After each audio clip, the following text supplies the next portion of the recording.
Hello friends, Jaya classes channel में आपका स्वागत है। जया क्लासेस चैनल के माध्यम से हम आपके लिए इस समय लेकर आए हैं मैथमेटिक्स का सब्जेक्ट, और मैथमेटिक्स में हम कुछ चुनिंदा प्रश्नों को आज लेकर आए हैं इस वीडियो में, जो आपके लिए सभी परीक्षाओं के लिए महत्वपूर्ण हैं। जैसे क्वेश्चन परीक्षाओं में पूछे जाते हैं, उन्हीं तरह के महत्वपूर्ण प्रश्नों का संग्रह लेकर हम आज की इस वीडियो में आए हुए हैं। तो चलिए हम देखते हैं आपका पहला क्वेश्चन क्या है। पहला क्वेश्चन है 11 से 90 के बीच 7 से पूर्णतया विभक्त होने वाली प्राकृत संख्याएं कितनी हैं।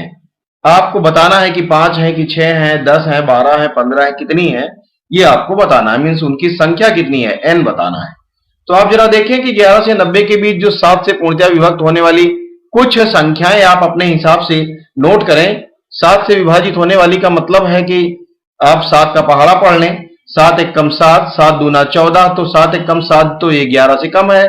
7 दूना 14 आपने ले लिया, 7 तिया 21 और 7 चौक 28, 7 पंजे 35। मान लीजिए कि और आगे भी भाई मानना क्या, आगे तो है ही 90 के अंदर ही बात है, तो हम यहां कितनी संख्याएं लिखेंगे, हम पूरी संख्याएं नहीं लिखेंगे। हम क्या करेंगे, इसके बाद 35 के बाद हम डॉट डॉट कर देते हैं, और 90 7 से विभाज्य नहीं है तो 90 से थोड़ा कम करके देख लें, एक एक कम करके हम देख लेंगे, लेकिन 7 से पूर्णतया विभक्त होनी चाहिए, ऐसी संख्या हमें लेनी है। तो हम देखेंगे 89 भी विभक्त नहीं होगी, 88 भी नहीं होगी, और 87 भी नहीं होगी इससे विभक्त, और इस प्रकार से हम देखेंगे 86 भी नहीं होगी, 85 भी नहीं विभक्त होगी, तो 84 विभक्त होगी इससे। और हमने ये देख लिया कि 11 से 90 के बीच संख्याएं जो होंगी वो लगभग ऐसे होंगी, 14, 21, 28, 35 डॉट डॉट डॉट 84। लेकिन ये कुल कितनी संख्याएं होंगी गिनती में, 10, 12, 15, 16, 20 जो भी हो, अब ये आपको ज्ञात करना है। तो चलिए देखते हैं। सबसे पहले देख लें कि ये एक श्रृंखला बन गई है, एक श्रेणी बन गई है, और अगर ये श्रेणी बन गई है तो ये श्रेणी किस प्रकार की है, समांतर श्रेणी है, गुणोत्तर श्रेणी है, या क्या है, ये पहले हम क्लियर कर लें। अब इसके लिए हम देखें समांतर श्रेणी के लिए, तो हम जानते हैं कि दूसरे पद में से पहला पद घटाया जाए और फिर तीसरे पद में से दूसरा पद घटाया जाए। अगर इक्वल है तो फिर हम समझते हैं कि समांतर श्रेणी में। तो मान लीजिए दूसरा पद ऋण पहला पद, अंतर आया 7, और तीसरा पद ऋण दूसरा पद, अंतर आया 7। तो अंतर तो सभी में 7 ही आएगा, क्योंकि 7 का ही टेबल हमने पढ़ा था। तो आप ये ध्यान दें कि जब अंतर सेम आ रहा है तो इसी प्रकार से आप देखेंगे 35 में से 28 घटाएंगे तो भी 7 ही आएगा। तो हम ये समझ पा रहे हैं कि ये कैसी श्रेणी है, समांतर श्रेणी है। अब ये एपी में है, समांतर श्रेणी में है। अगर समांतर श्रेणी में है तो हमें पदों की संख्या ज्ञात करनी है कि कितने पद हैं। तो हम क्या करेंगे, पदों की संख्या के लिए हम इसमें फॉर्मूला लगाएंगे, लेकिन उससे पहले हम जरा देख लें कि श्रेणी अब हो गई है हमारी, इस प्रकार से लिख ही दें, आपके समझ में आ जाए श्रेणी इतना हो गई। अब आप देखिए इसमें जो पहला पद है a इज इक्वल टू, वो हो जाएगा 14, उसको a से हम लिखते हैं, और d अंतर जो आया वो कितना आ रहा है, 7 का, वो आपने लिख लिया। अंतिम पद क्या है, l इज इक्वल टू 84 है, ये भी आपने कर लिया। अब आप जरा देखें कि ये जो अंतिम पद है, अब इसमें पदों की संख्या तो हमें मालूम नहीं, वही तो निकालना है। हम मान लेते हैं इसमें पदों की संख्या n है, मान लेते हैं, माना पदों की संख्या बराबर n। तो n पदों की संख्या कितनी, n मीन्स, अब हम कहें अगर 5 पद है तो लास्ट वाला जो पद होगा वो 5वां पद होगा। अब पद अगर n हमने माने तो लास्ट वाला जो पद होगा वो क्या होगा, nवां पद होगा। मतलब nवां पद कितना है, 84, लास्ट जो पद है। और nवां पद का हम फॉर्मूला लगाएंगे, tn is equal to a plus n minus 1 into d, और हमें लास्ट पद मीन्स nवां पद हमें पता है, तो 84 उसकी जगह पर लिख देंगे और a की वैल्यू रखेंगे प्लस n, n की वैल्यू हमें निकालनी है -1 इंटू डी, डी आया है 7। इसी को हम सॉल्व कर लें तो देखिए क्या हमें प्राप्त होगा 84, ये 14 इस तरफ ले आएंगे तो क्या हो जाएगा, पक्षांतर करने पर इसका चिन्ह बदल जाएगा, यहां प्लस में है और इधर आएगा तो माइनस हो जाएगा। प्लस सॉरी इक्वल टू, ये इक्वल का ये इक्वल है ना, तो इक्वल रहेगा, ये 14 आ रहा है और चीजें अभी इधर ही लिख देते हैं जो बच रहा है, बाद में भी हम इसको सॉल्व करते हैं। पहले हम इसको क्या करें, पहले इतना सॉल्व करें। 84 में से 14 अगर घटाते हैं तो कितना मिलेगा, 70 इज इक्वल टू -1 इंटू 7, यहां इंटू नहीं है तो इंटू है ही। अब n-1 इक्वल टू अगर लिखते हैं तो जो गुणा में है वो भाग में चला आएगा दूसरी ओर, क्या हो जाएगा 70/7 और 7 एकम 7, 7 दहम 70। तो क्या आया, n-1 यहां बचा, 7 नीचे आ गया, इसमें डिवाइड करने पर 10 आया है। हम देख रहे हैं कि n-1 equal to 10, n-1 equal to 10, तो n इज इक्वल टू 10 और ये माइनस उस पार जाएगा तो हो जाएगा +1 मीन्स 11। n की वैल्यू आ गई 11 और हमने n क्या माना था, पदों की संख्या, तो पदों की संख्या कितनी है इसमें, 11 है, 11 है, 11 पद हैं इसमें, और यही आपको ज्ञात करना था कि कितने पद हैं। तो ये आपका आंसर हो गया इस क्वेश्चन के लिए। बहुत बढ़िया क्वेश्चन है, परीक्षा में पूछा जाने वाला क्वेश्चन है। आगे बढ़ते हैं क्वेश्चन नंबर 2 की ओर। क्वेश्चन नंबर 2 है, श्रेणी 2, 16, 54 डॉट डॉट में लुप्त पद क्या होगा।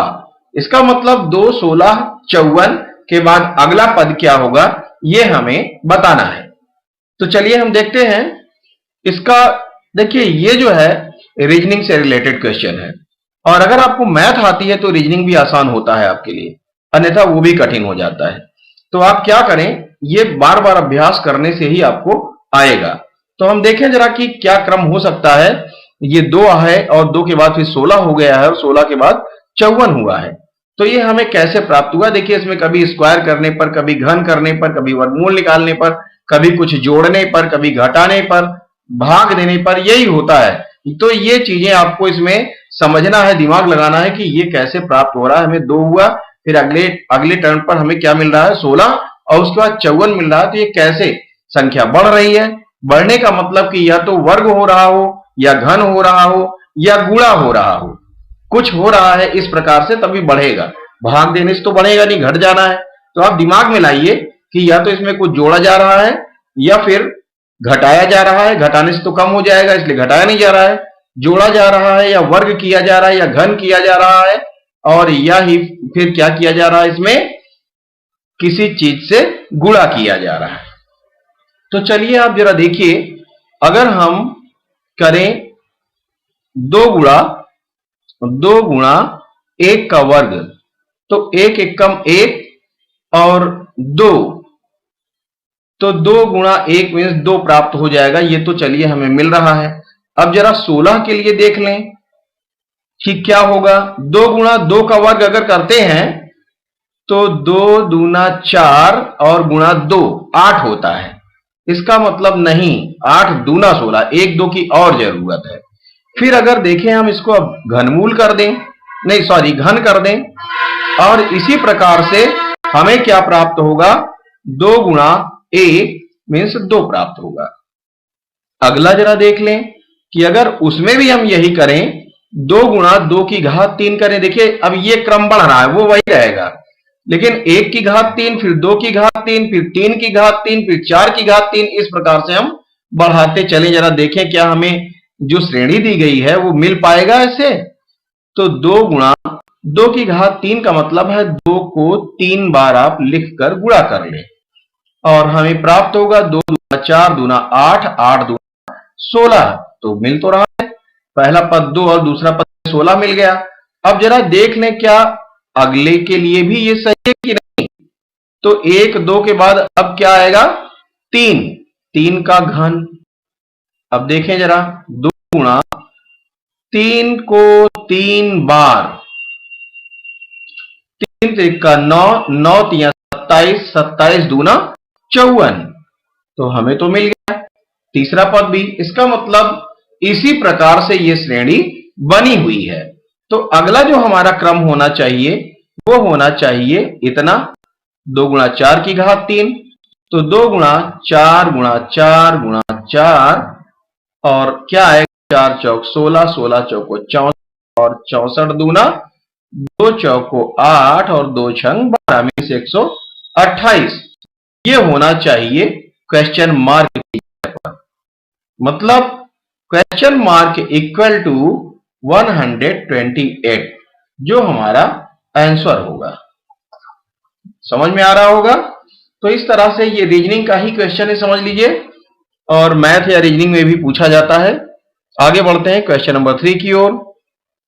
के किस मान के लिए बिंदु ए बी सी और उनकी वैल्यू दी गई, उनके बिंदुओं के मान दिए गए हैं, समरेख हैं या संरेख हैं। तो ऐसी दशा में संरेख होने के लिए कंडीशन क्या होनी चाहिए वो हमें याद रहना चाहिए। संरेख होने के लिए ये होना चाहिए, देखिए आपको फार्मूला एक आपको नोट करना है कि अगर 3 बिंदु संरेख हैं तो उसके लिए होना चाहिए x1 और y2 माइनस y3। ध्यान ये देना है कि x1 है तो 1 नहीं, y2 होगा, y1 नहीं। 1 है तो अब 2 से शुरू होगा लेकिन y का होगा, y2 माइनस y3, और ये क्रम आगे बढ़ता जाएगा। फिर आगे क्या होगा, x2 गुणा में हो जाएगा, और अंदर क्या हो जाएगा, y3 माइनस y1, क्योंकि 3 ही तो है, x1 x2, देखिए ये क्या होगा, x1 हो जाएगा, ये y1, ये x2, ये y2, और ये x3 और ये y3, इस प्रकार से होगा। तो हमें कुल 6 ही तो मिल रहे हैं, x1 y1 और x1 x2 x3 और y1 y2 y3। तो हमें इन्हीं का यूज, इसमें इन्हीं के यूज से ये फार्मूला बना है। यदि 3 बिंदु को संरेख दिखाना है तो ये कंडीशन होनी चाहिए। लेकिन क्वेश्चन में कह रहा है कि के किस मान के लिए बिंदु इतना संरेख है, मतलब ये संरेख है लेकिन के की कुछ वैल्यू होनी चाहिए, वो वैल्यू आपको ज्ञात करना है। तो देखिए अगले क्रम में हम क्या लिखेंगे, x3 इंटू y1 माइनस, आगे क्रम बढ़ेगा y2। तो इस प्रकार x1 x2 x3 और y2 minus y3, y3 minus y1 और y1 minus y2 equal to 0 होना चाहिए। तब क्या होगा, तीनों बिंदु संरेख होंगे। अब ये अगर तीनों बिंदु संरेख हैं तो इसके लिए ये कंडीशन होनी चाहिए, इक्वल टू 0 आना चाहिए। तो इक्वल टू 0 हमने लिखा। अब इसको चेक करें, लेकिन यहां जो है एक जगह के दिया गया है वैल्यू के स्थान पर, तो हमें के की वैल्यू ज्ञात करनी है कि वो क्या मान होगा जिसके लिए बिंदु ये संरेख होंगे। तो चलिए हम देखते हैं, x1 की वैल्यू रखेंगे 1 और y2 की वैल्यू, y2 देखिए कहां है, ये है, y2 की वैल्यू 1 और माइनस y3, y3 कितना है 11। फिर उसके बाद आगे बढ़ते हैं, प्लस x2, x2 की वैल्यू k, इसी का मान आपको ज्ञात करना है, y3 means 11 minus y1 means 5 plus x3 means 4, और अब रखेंगे y1 की वैल्यू, y1 की वैल्यू 5 माइनस y2 की वैल्यू 1 इक्वल टू 0। चूंकि संरेख है इक्वल टू 0 हम लिखेंगे, और इसको अब सॉल्व करेंगे। जरा देखिए 1 इंटू है, और ये माइनस 11 से 1 जब घटाएंगे तो माइनस 10 बचेगा, प्लस के, और 11 में से 5 घटाएंगे तो फिर 6 बचेगा, धन 4 गुणा 5 में से 1 घटाएंगे तो 4 इक्वल टू 0। चलिए गुणा कर लेते हैं अब इसको और आगे सॉल्व कर लें। 10 एकम 10 तो ऋण 10 ये हो जाएगा, धन 6 और धन 4 चौक 16 बराबर 0। अब जरा हम देखिए इसकी वैल्यू हमें निकालनी होती है, उसको हम क्या करते हैं, उसको इक्वल के एक तरफ अलग कर लेते हैं और उसके साथ जो अन्य चीजें हैं उसको क्या करेंगे, हम दूसरी ओर ले जाएंगे, लेकिन यहां सॉल्व भी कर लें तो ले चलें। देखिए -10 है और ये +16 है, तो कौन +16 में से 10 माइनस का है तो घट जाएगा, बचेगा क्या, प्लस का 6 बचेगा, और जब उसको पक्षांतर करेंगे तो साइन चेंज होकर -6 हो जाएगा। ध्यान रखिएगा गलती ना होने पाए। और इसके बाद क्या करेंगे, के की वैल्यू याद करनी है, तो जो गुणा में रहता है उसको हम दूसरी ओर भाग में ले जाते हैं, तो ये जो था इक्वल के बाद वो वैसे ही लिख दिया, और ये जो 6 है ये कहां जाएगा, अपॉन में, नीचे बटे में, और 6 से हम 6 को जब भाग देंगे तो एक बार जाएगा। इसका मतलब के की जो वैल्यू आई वो आ गई -1। हमारे क्वेश्चन में जो पूछा गया है वो ये पूछा गया है कि के किस मान के लिए बिंदु संरेख हैं, तो आपने बताया के -1 मान के लिए बिंदु संरेख हैं, यही आपका आंसर होगा। बहुत बढ़िया क्वेश्चन है और बहुत छोटा है और समझने में भी आपको अच्छा लग रहा होगा, बहुत कठिन भी नहीं है। चलिए आगे बढ़ते हैं। क्वेश्चन नंबर 4, और क्वेश्चन नंबर 4 है, थोड़ा सा कुछ मिस्टेक हो गया है, ये CVX जो आ गया इसकी जरूरत नहीं है। चलिए देखते हैं। एक 90 मीटर ऊंची मीनार की चोटी से एक खंभे के ऊपरी सिरे तथा निचले सिरे के अवनमन कोण 30 अंश तथा 60 अंश हैं। अब आपको ध्यान ये देना है कि जो क्वेश्चन में कह रहा है उसके अकॉर्डिंग हम जरा फिगर अगर बना लें तो थोड़ा ये क्वेश्चन हमारे लिए आसान हो जाएगा। तो क्या करें, 90 मीटर एक ऊंची मीनार बना लें। ये एक मीनार हो गई जिसकी ऊंचाई कितनी है, 90 मीटर। और इसके बाद हम देखते हैं 90 मीटर ऊंची मीनार की चोटी से एक खंभे के ऊपरी सिरा। अब यहां पर हम एक खंभा मान लेते हैं इस प्रकार से, खंभे के ऊपरी सिरे, खंभा का ऊपरी सिरा ये है, ऊपरी सिरे तथा निचले सिरे के अवनमन कोण 30 अंश तथा 60 अंश है। अब मीनार जो है वो ये है,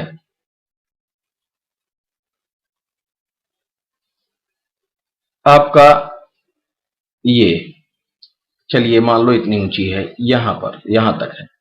अब ध्यान दें कि हम क्या करें, ये इसका जमीन का तल है जहां पर ये दोनों खड़े हैं, खंभा और मीनार दोनों।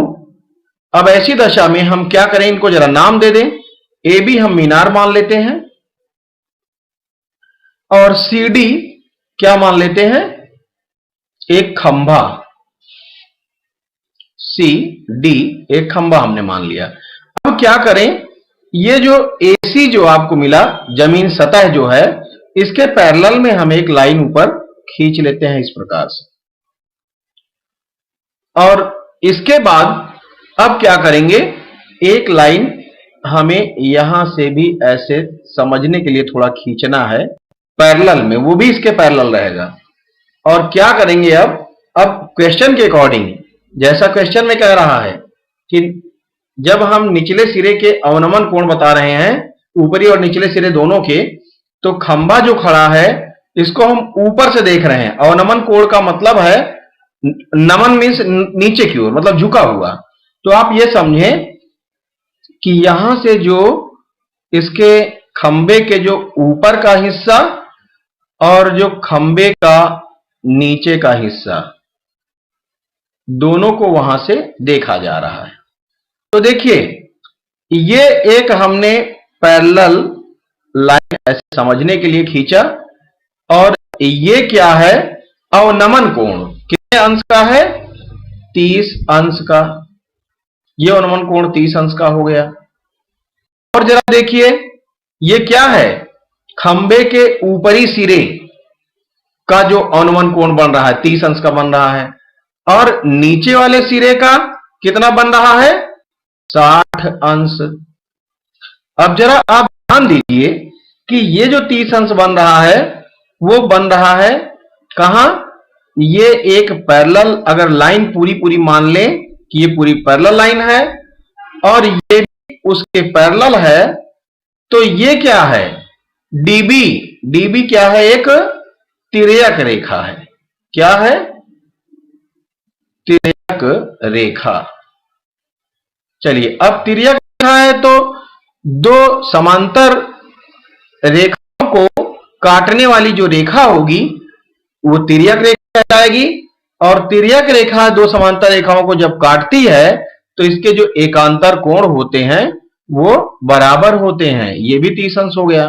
और इसी प्रकार से ये जो एंगल बन रहा था आपका, ये एंगल जो यहां 60 डिग्री बना हुआ है अवनमन कोण, इसके हिसाब से एकांतर कोण ये हो गया, क्योंकि ये भी जो है पैरेलल टू इसके है, इसके पैरेलल है। तो ऐसी दशा में जो कोण ऊपर बन रहा है वो यहां भी बनेगा, 60 अंश अंतर कोण है। अब आप इसको सॉल्व कर सकते हैं। और ये 90 मीटर जो दिया गया है, जो ऊंचाई इसकी मीनार की, वो इस प्रकार से है।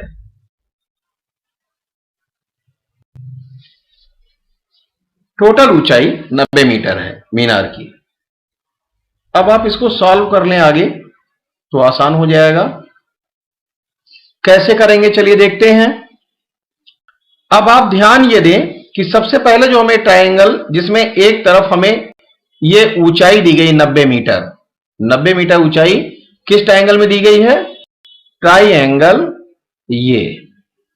ये जो ट्रायंगल है, इस ट्रायंगल में हमें, सॉरी इसको आप ऐसे समझिए, ये ट्रायंगल दिया गया है, कौन सा ट्रायंगल है ये है एबीसी ट्रायंगल। और ट्रायंगल एबीसी से आप जरा देखिए कि आपको ये जो ट्रायंगल है यहां पर क्या है, सीधा खड़ा है मीनार, ये 90 डिग्री का एंगल बन रहा है। अब हम पाइथागोरस थ्योरम नहीं, सॉरी, अब देखिए यहां जो है क्या है, एंगल आपको एक दिया है और ये जो है आपका 90 डिग्री का एंगल है। और हमें अब करना क्या है, जब ये त्रिभुज है तो त्रिभुज में हमें क्या देखना है, अब ये जो है लंब हो गया और ये आधार हो गया। अब लंब और आधार या आधार और लंब के अकॉर्डिंग हम इसमें फॉर्मूला लगाएं तो हमारा काम बन जाएगा, क्योंकि एक अगर दिया है दूसरा नहीं दिया है तो हम निकाल सकते हैं। तो देखिए हमें जो है लंब की वैल्यू मालूम है, AB की वैल्यू मालूम है, लेकिन हमें AC की वैल्यू नहीं मालूम है। तो हम AC कैसे ज्ञात करें, AC ज्ञात करने के लिए हम cot या tan का फॉर्मूला लगा सकते हैं। अगर cot 60 अंश का फॉर्मूला हम लगा रहे हैं cot का, cot बराबर क्या होगा, आधार बटा लंब, आधार बटा लंब। तो आधार बटा लंब होगा, तो आधार कितना है, AC है, पता ही नहीं है, लंब कितना है 90, और cot 60 की जो वैल्यू होती है वो आप रखें। cot 60 की वैल्यू क्या होती है, 1/√3 equal to AC upon 90। Metre है तो मीटर आप लिख सकते हैं। अब आप क्या करेंगे, इस प्रकार अप्लाई करें तो हो जाएगा 90 एकम 90/√3 √3 AC। इस प्रकार से आपने देखा कि अब जो हमें वैल्यू प्राप्त हुई है इसको आप और सॉल्व करें तो कैसे सॉल्व करेंगे, ये 90 को आप तोड़ सकते हैं, किसमें, 90 को आप तोड़ेंगे 3 गुणा 30 बटा √3। अब √3 के लिए आप √3 से अगर 3 को डिवाइड करेंगे तो √3 बार जाएगा, या और भी आप इसको जरा समझ लें, 3 को आप लिख सकते हैं √3 गुणा √3 गुणा 30 जो है उसको वैसे ही लिख दिया आपने बटा √3, और √3 से आपने √3 कैंसिल किया, डिवाइड हो गया, भाग हो गया, तो बचा 30√3। ये है AC की value, AC equal to 30√3 metre. ये देखिए AC आधार की वैल्यू, आपको ये जो है आधार, इसका मान आपको मिल गया कितना, 30√3 मीटर। जब इसके ये भी इसके पैरेलल है तो इसकी भी वैल्यू वही हो गई, मीन्स 30√3 मीटर।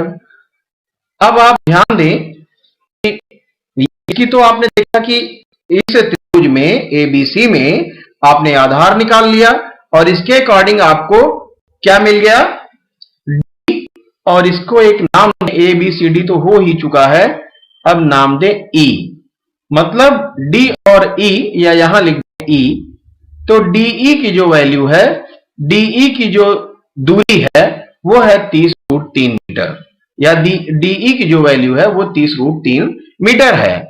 अब ऊपर जो है वैल्यू वो आपको अभी नहीं पता है, और ऊपर की वैल्यू जो होगी वो क्या होगी, BE।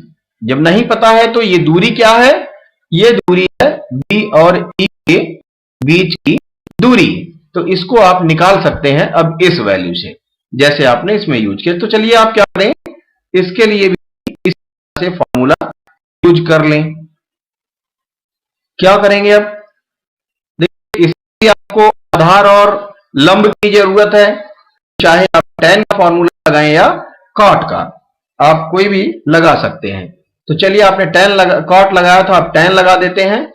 tan कितना है, एंगल कितना है, 30 डिग्री, तो tan 30 डिग्री इक्वल टू लंब बटा आधार, लंब बटा आधार, लंब कितना है, लंब तो ये है हमारे पास BE, लंब है BE, और आधार में 30√3 मीटर। किसकी हम बात कर रहे हैं, आप ध्यान दे रहे होंगे, हम बात कर रहे हैं BDE त्रिभुज की, जो हो रही है वो हो रही है BDE त्रिभुज की। BDE अगर नहीं समझ में आ रहा तो यहां भी हम नोट कर दे रहे हैं, त्रिभुज BDE से। चलिए देखिए, अब ये हमें वैल्यू देगा BE का, तो चलिए हम क्या करेंगे, tan 30 की वैल्यू रखेंगे। tan 30 means 1/, equal to BE upon 30√3। अब 30√3 से ऐसे ही कैंसिल हो जाएगा, और 30 से ऊपर गुणा कर दें, 30 से कम 30, तो आएगा 30 मीटर BE की वैल्यू। BE की वैल्यू क्या आ गया, 30 मीटर। और हमें जो है ज्ञात क्या करना है, हमें ज्ञात करना है इस मीनार की ऊंचाई, सॉरी ये तो मीनार की ऊंचाई तो हमारे पास है ही, क्वेश्चन में थोड़ा सा मिस्टेक हो गया है, मीनार नहीं बल्कि इसमें हमें ऊंचाई ज्ञात करनी थी खंबे की। क्या ज्ञात करना है, खंबे की। यहां जो है थोड़ा सा मिस्टेक हो गया है क्वेश्चन में, इसको मीनार काटकर आप क्या करेंगे, खंबे की ऊंचाई आप ज्ञात कर रहे हैं, क्योंकि मीनार तो आपको दिया ही गया है, तो खंबे की ऊंचाई आपको ज्ञात करनी है। अब जरा आप देखें कि मीनार कितना, मीनार है 90 मीटर, मीनार जो है 90 मीटर है, और खंभा कहां है, खंभा जो है वो ये है खंभा, और मीनार कहां है, ये मीनार। तो मीनार की लंबाई कितनी है, 90 है, और खंभे की लंबाई कितनी होगी, खंभे की लंबाई जो होगी वो AE के बराबर होगी, खंभे की जो लंबाई होगी वो AE के बराबर होगी, मतलब ये यहां से यहां तक की दूरी जो होगी ये होगी इसी के बराबर, इसी के पैरेलल ये है, इसी के इक्वल है। तो ये जो है आपका AE, AE equal to DC या CD क्या हो जाएगा?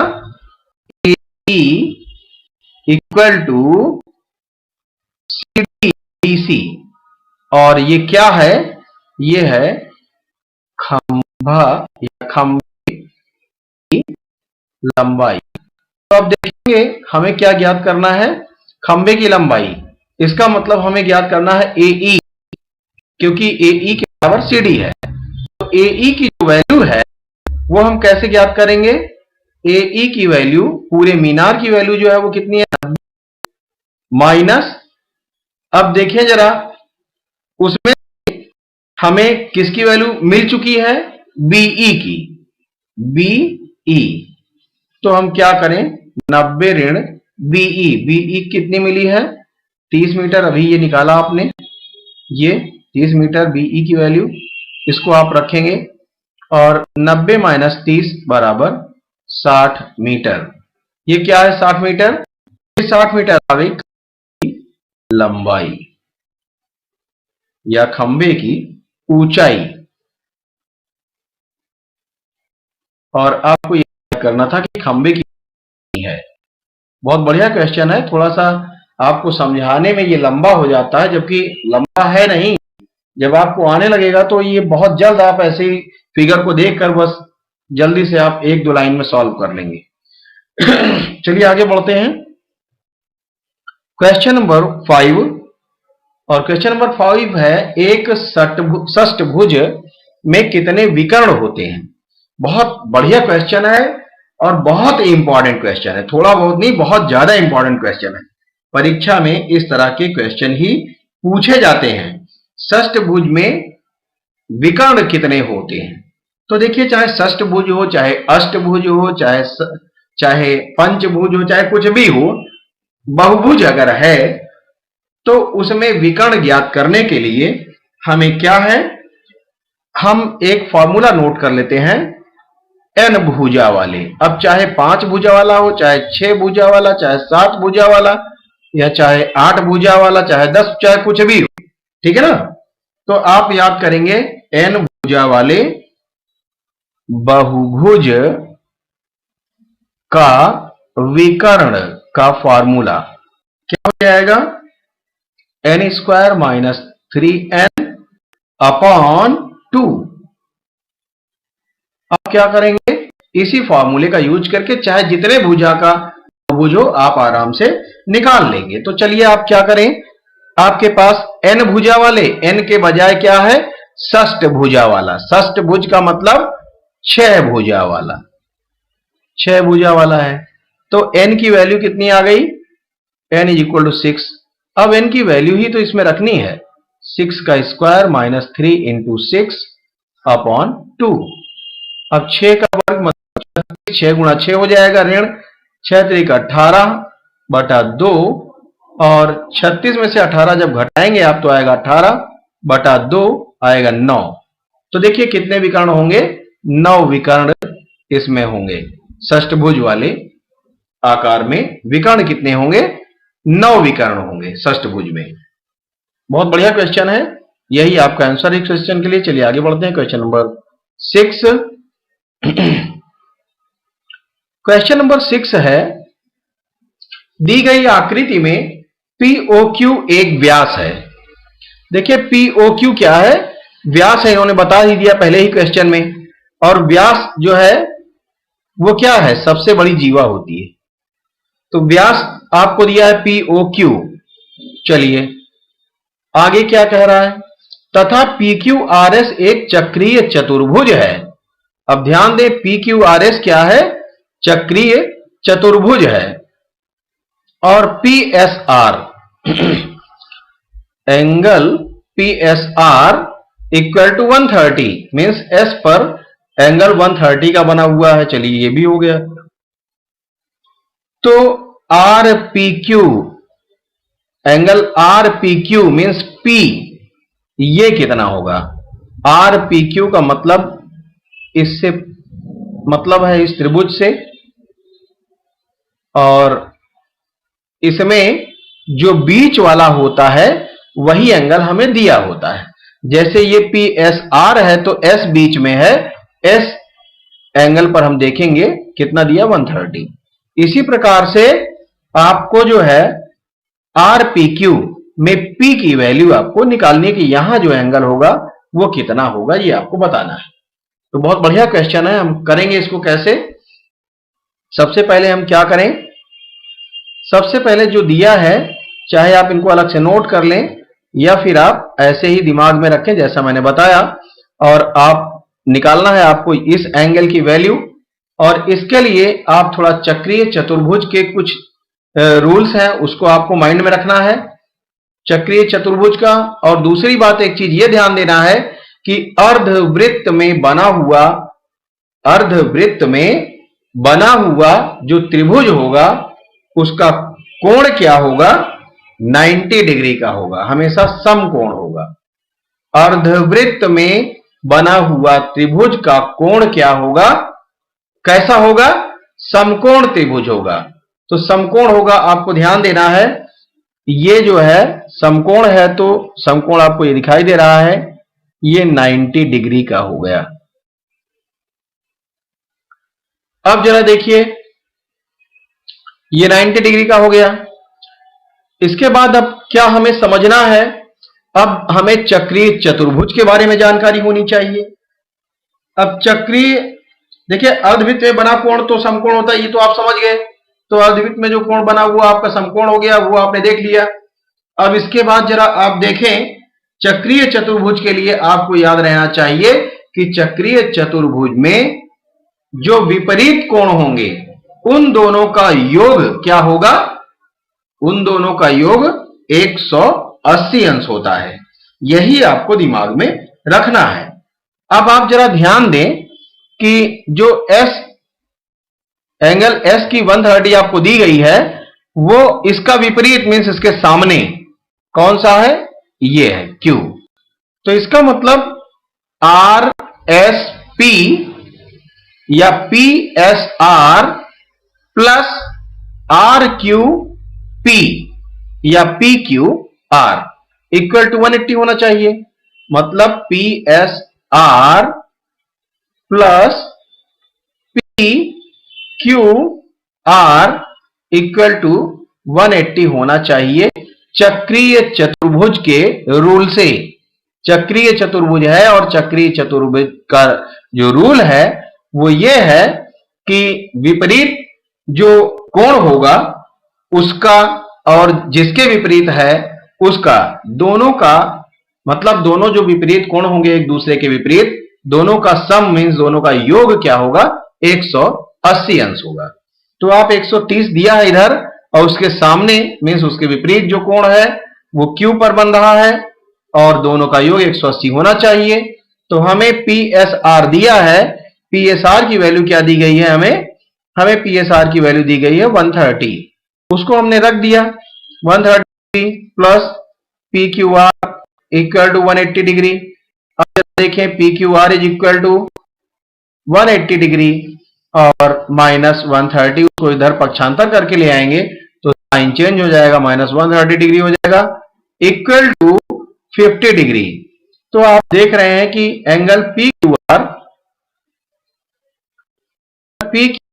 Are is equal to 50 degree में वैल्यू मिल गई। मतलब ये जो है एंगल कितना हो गया, 50 डिग्री हो गया, ये एंगल 50 डिग्री। अब जरा ध्यान दें कि त्रिभुज पी क्यू आर में, त्रिभुज पी क्यू आर, चूंकि हमें या आर पी क्यू कहें या सॉरी हम आर पी क्यू या फिर आप कह सकते हैं क्यू पी आर, क्या कह सकते हैं, क्यू पी आर। चूंकि आपको पी क्यू आर ज्ञात हो गया है और पी आर क्यू आपको ज्ञात है, ऐसी दशा में तीसरा जो एंगल है त्रिभुज का वो आप आसानी से निकाल सकते हैं। आप जानते हैं कि त्रिभुज के तीनों एंगल का सम क्या होता है, त्रिभुज के तीनों एंगल का सम, त्रिभुज के तीनों अंतः कोणों का योग 180 अंश होता है, आप जानते हैं। तो आप क्या करेंगे, कौन कौन से कोण हुए त्रिभुज के, देखिए तीन कोण कौन कौन से हो रहे हैं, P Q R plus Q R P plus तीसरा क्या है, R P Q, R P Q equal to 180 degree. अब सबकी वैल्यू रखिए। पी क्यू आर, देखिए P Q R means Q की जगह पर क्या है 50 डिग्री, और Q R P means R की वैल्यू कितनी है 90 degree, plus R P Q, यही तो आपको निकालना है, आर पी क्यू आपको निकालना है। तो आर पी क्यू जो आपको ज्ञात ही नहीं है उसको ऐसे ही लिख देंगे, और 180 डिग्री। इन दोनों को ऐड करिए, 90 और 50 140 हो जाएगा, और उसको हम पक्षांतर करके ले जाएंगे 180 आगे, तो क्या हो जाएगा 90 और 50 140 यहां आ गया, जो उधर पॉजिटिव इधर निगेटिव हो जाएगा, साइन चेंज हो गया। अब 180 में से 140 को हटाएंगे तो आपको मिलेगा 40 अंश। Angle are P Q means P angle जो है वो कितना है 40 डिग्री का है, और आपको यही ज्ञात करना था एंगल आर पी क्यू की वैल्यू क्या है, तो वैल्यू है 40 डिग्री। यही आपका आंसर है। समझ में आया होगा।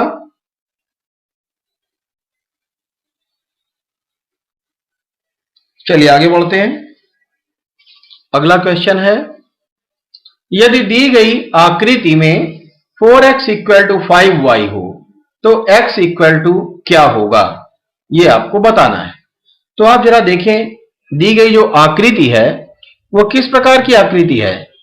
इन दोनों कोणों को अगर देखा जाए मिलाकर तो ये कितना होगा 180 डिग्री का होगा।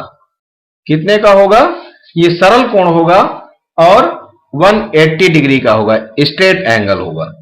180 डिग्री 180 अंश का, और इसका मतलब ये x अंश और y अंश का योग 180 अंश होगा। अकॉर्डिंग टू फिगर, मतलब जो चित्र दिया है, चित्र के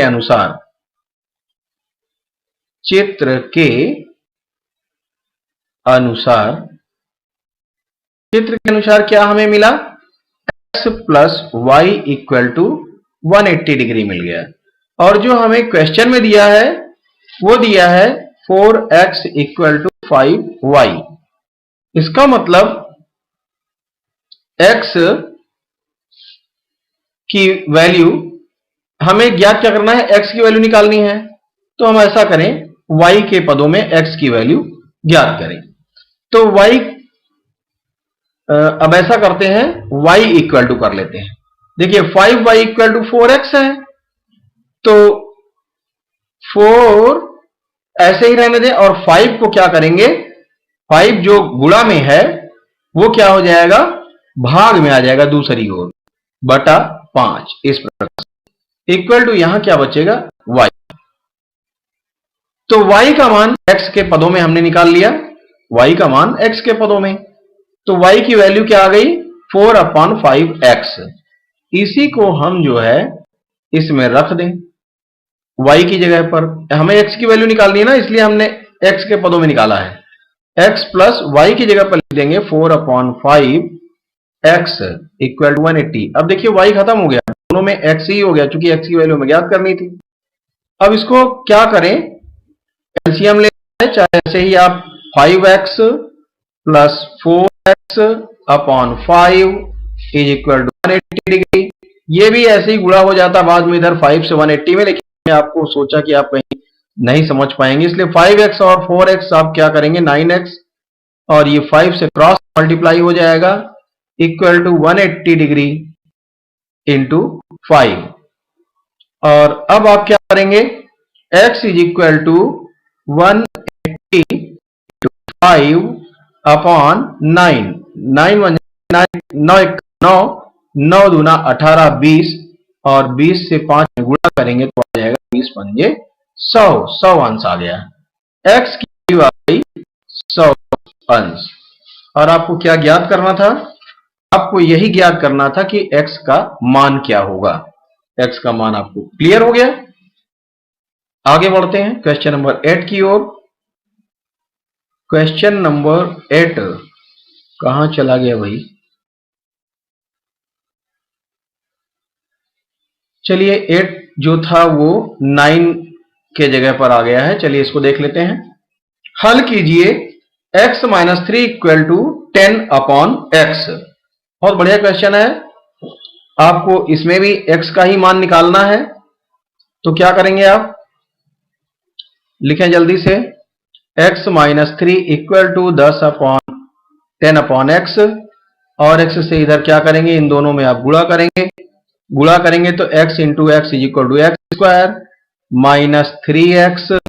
अब बचेगा क्या? यहाँ 10।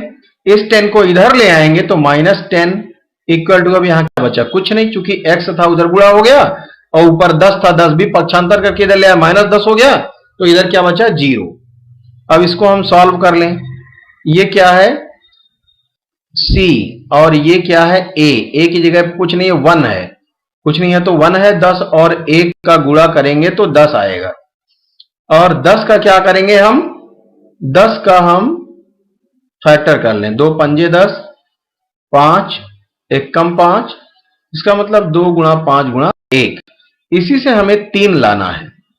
अब 5 कम 5 में से 2 अगर घटा दें तो 3 आ जाएगा।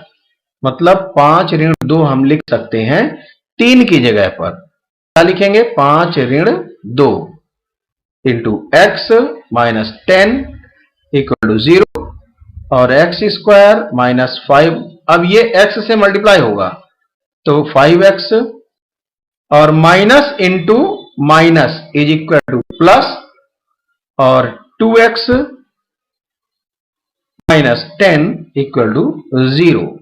अब पदों को एक साथ कर लें। 2 पद ये हो गए और 2 पद ये हो गए। इन 2 पदों को एक साथ करके क्या करें? इनमें x कॉमन ले लेते हैं तो मिलेगा क्या हमें? x बचेगा, x से भाग देने पर एक बार x बचेगा और माइनस 5 बचेगा।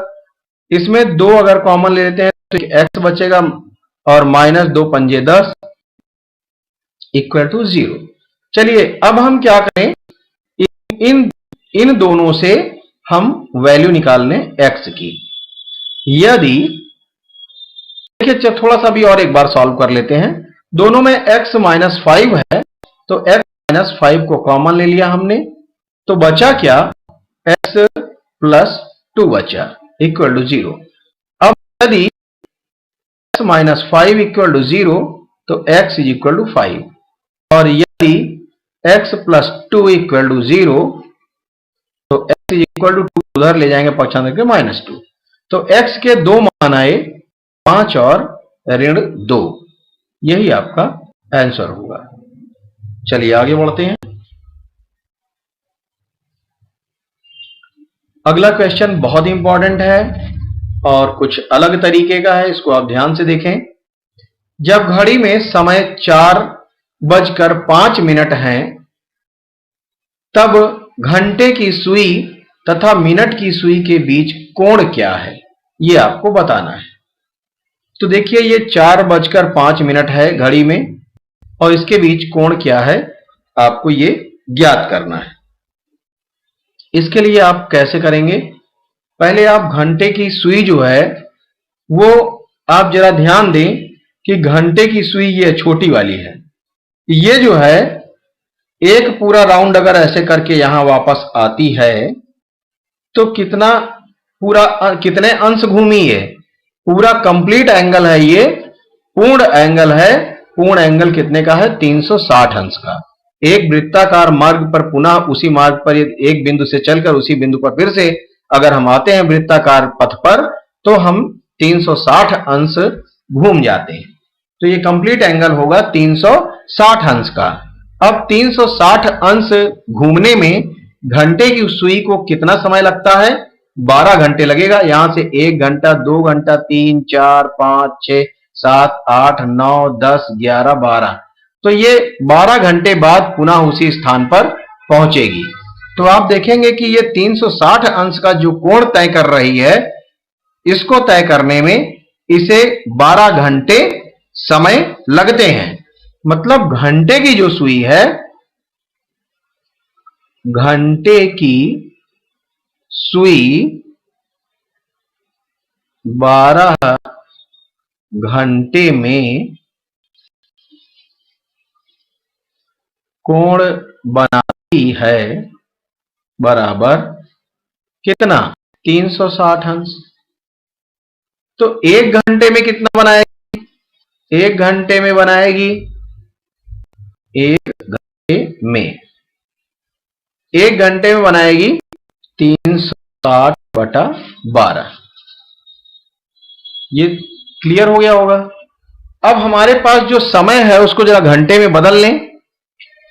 4:05। तो 4:05 का मतलब है 4/5/60। चलिए यहां लिख लेते हैं। 4:05 का जो समय है, इसको हम 4 घंटा और जो 5 मिनट है इसी में जुड़ा हुआ है ना, तो इसको हम 5/60 लिख लें। तो 5 एकम 5 और 5 से ये 12 बार भाग जाएगा और 12 चौक 48 और ये 1 है बराबर 49/12 आएगा। क्या मिला हमें? 49/12 घंटा। अब ये घंटा बन गया। तो 49/12 घंटे में घंटे की जो सुई है, घंटे की सुई के द्वारा कोण क्या बनेगा? वो बनेगा 360/12 गुणा 49/12। हमने इस प्रकार से घंटे वाली सुई का मामला देख लिया, लेकिन इसको जरा सॉल्व भी कर लें हम। 12 एकम 12 और 12 तिया 36, 0 और 6 दूना 12, 6 पंजे 30, तो 5 गुणा 49, तो 5 नवा 45 का 5 हासिल 4, 5 चौक 20, 4 24/2 नीचे बचा हुआ है।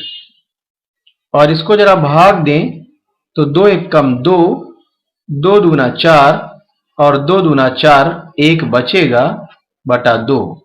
इतना जो है डिग्री घुमा है। कितना? 122 सही 1/2 डिग्री। 122 सही 1/2। चलिए अब आगे देखते हैं।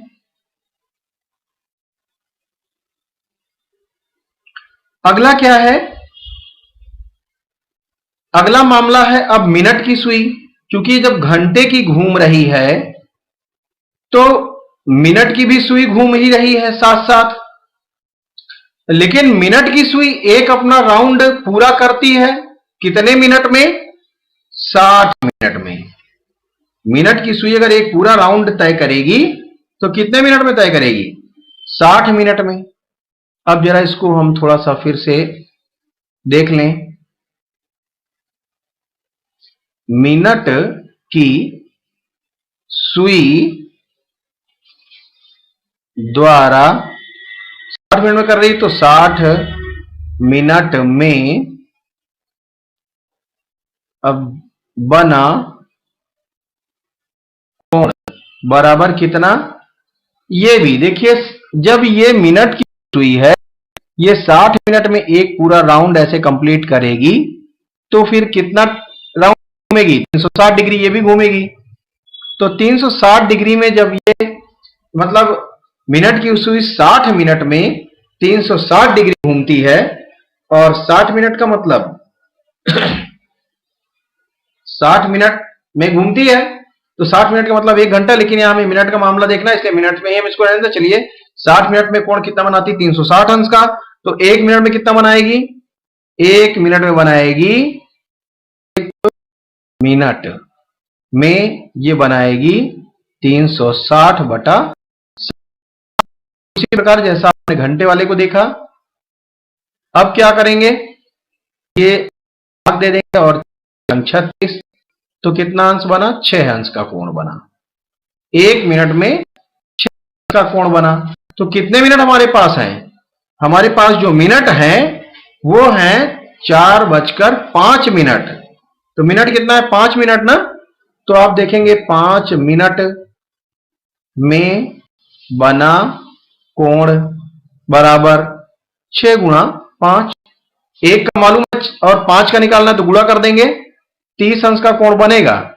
अब जरा ये देखिए दोनों घूम रही हैं, तो ये 30 अंश का कोण जो बना रही है मिनट का सुई, ये उसमें बढ़ रहा है, इसको हमें घटाना पड़ेगा। और इसको घटाते हैं तो घंटे अकेले की हमें जो है हमें क्या ज्ञात करना था? क्वेश्चन जरा अच्छे से देख लीजिए। हमें ज्ञात क्या करना है? घंटे और मिनट के बीच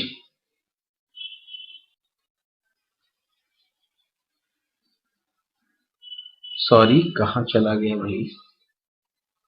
हाँ, मिनट तथा घंटे की या घंटे की सुई तथा मिनट की सुई के बीच जो कोण बनेगा वो हमें ज्ञात करना है। तो देखिए दोनों के बीच जो बना कोण है, जो टोटल कोण जो बन रहा है उसमें से ये मिनट वाले कोण को हम माइनस कर दें। तो टोटल जो बन रहा है वो कितना बन रहा था? 122 सही 1/2 अंश ऋण 30 घटा। तो 122 में से 30 घटाइए जरा। 122 में से 30 घटाएंगे तो कितना होगा? 90 और 30 120 होता है। तो 90 2 92 सही 1/2 अंश।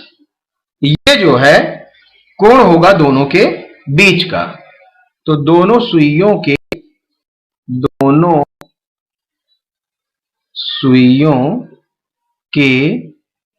बीच का कोण होगा 92 सही 1/2 डिग्री। 92 1/2 अंश। ये आंसर हो जाएगा इस क्वेश्चन के लिए। बहुत बढ़िया क्वेश्चन है और इंपॉर्टेंट क्वेश्चन भी है, आप इसको फिर से देख लीजिएगा। चलिए अगला क्वेश्चन देखते हैं। एक आयताकार पानी की टंकी 5 मीटर ऊंची, 3 मीटर लंबी, 2 मीटर चौड़ी है।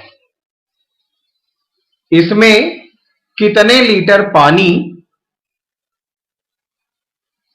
पानी भरा जा सकता है? कितने लीटर इसमें पानी भरा जा सकता है? तो इसकी क्षमता हमें ज्ञात करनी है। और क्षमता ज्ञात करने के लिए क्या करना होता है? हमें आयतन निकालना होता है। अब ये आकार कैसा है जरा ध्यान दें। आकार जो है, आप दो चीज समझिए। आप ये समझे कि आयताकार है तो आयताकार, आयत में आप जानते हैं लंबाई और चौड़ाई होता है। लेकिन आयताकार है अगर और लंबाई, चौड़ाई और ऊंचाई तीनों चीज अगर दी गई है तो फिर ये हो जाएगा घनाभ के आकार का। क्या हो जाएगा? घनाभ के आकार का। तो 5 मीटर ऊंची, 3 मीटर लंबी, 2 मीटर चौड़ी टंकी है और इसका जो है आपको निकालना पड़ेगा आयतन, जिससे आपको यह पता चलेगा कि इसमें कितना पानी भरा जा सकता है। तो टंकी की क्षमता आपको निकालनी पड़ेगी। टंकी में भरा जा सकने वाले पानी का आयतन या टंकी का आयतन आप निकालेंगे। तो आयतन के लिए हमें आकार समझना था। आकार ये घनाभ का आकार है, तो घनाभ का आयतन का हम फार्मूला लगाएंगे, लंबाई गुणा चौड़ाई गुणा ऊंचाई, घन जो भी दिया मीटर या सेंटीमीटर जो वो हो जाएगा। तो हमें दिया गया है, क्या दिया गया है? 5, हमें लंबाई चौड़ाई और ऊंचाई दी गई है। कितना कितना दी गई है? 5, 3 और 2 हमें दी गई है। 5, 3 और 2 हम इसी का यूज कर लें जो दिया गया है। 5, 3 और 2। तो आप देखें कि जो हमें दिया गया था वो किस में दिया गया है? मीटर में दिया है कि सेंटीमीटर में? ये भी देखना जरूरी है।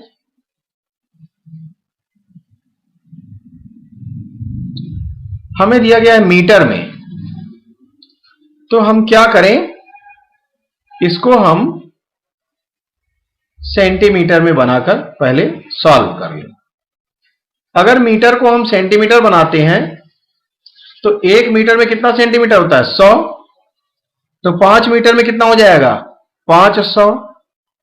इसी प्रकार चलिए अभी पहले मीटर ही लिख देते हैं, ये भी चलो इसको काट ही देते हैं। 5 मीटर को हमने 5 सेंटीमीटर बना लिया और गुणा 300 सेमी गुणा 200 सेमी, इस प्रकार से हो गया। अब जरा हम देखें कि इसका जो गुणा करेंगे वो जो भी आएगा वो होगा, लेकिन हमें जो है क्या ज्ञात करना है? हमें इसकी धारिता ज्ञात करनी है, हमें जो है टंकी की क्षमता ज्ञात करनी है कि टंकी में कितना पानी भरा जा सकता है। हम टंकी का आयतन निकाल रहे हैं और आयतन के लिए लंबाई गुणा चौड़ाई गुणा ऊंचाई हमें करना था। हमें मीटर में दिया गया था 5 मीटर, 3 मीटर और 2 मीटर। उसको हमने क्या किया? हमने जो है सेंटीमीटर में बदल के रख लिया। और अब क्या करेंगे? अब जो है हम इसको जब गुणा करेंगे तो हम इस प्रकार से गुणा कर सकते हैं। 5 तिया 15 दूना 30, 5 तिया 15 दूना 30, ऐसे। और 2 जीरो 2 जीरो और 2 जीरो, 2 जीरो 4 जीरो और 6 जीरो, इतना घन सेमी आया या सेमी क्यूब आया आयतन। लेकिन हमें ज्ञात करना है लीटर में कि कितना लीटर इसमें पानी भरा जा सकता है। तो लीटर में ज्ञात करने के लिए हम क्या करेंगे?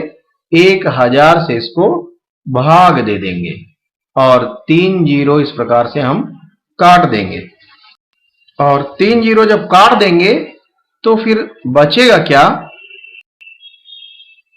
30,000। 4 जीरो बचे, 30,000 लीटर अब ये बन गया। हमने घन सेंटीमीटर से लीटर में बदलने के लिए 1000 से इसको भाग दिया। 1000 घन सेंटीमीटर इक्वल टू 1 लीटर होता है। ये फॉर्मूला भी आपको याद रखना पड़ेगा। 1000 घन सेमी इज इक्वल टू 1 लीटर। तो अब क्या करेंगे? इतने घन सेंटीमीटर को लीटर में बदलने के लिए हम 1000 से भाग दे देंगे। 1000 semi cube is equal two litre. इसको आप याद कर लेंगे। इसी के अकॉर्डिंग आप क्या करेंगे? 1000 से इसको भाग दे दिए तो 30,000 लीटर का आंसर आ गया। यही आंसर होगा इस क्वेश्चन के लिए। तो देख रहे हैं जो भी क्वेश्चन हैं ये सारे के सारे इंपॉर्टेंट हैं और आपकी परीक्षा में इसी तरह के क्वेश्चन पूछे जाते हैं।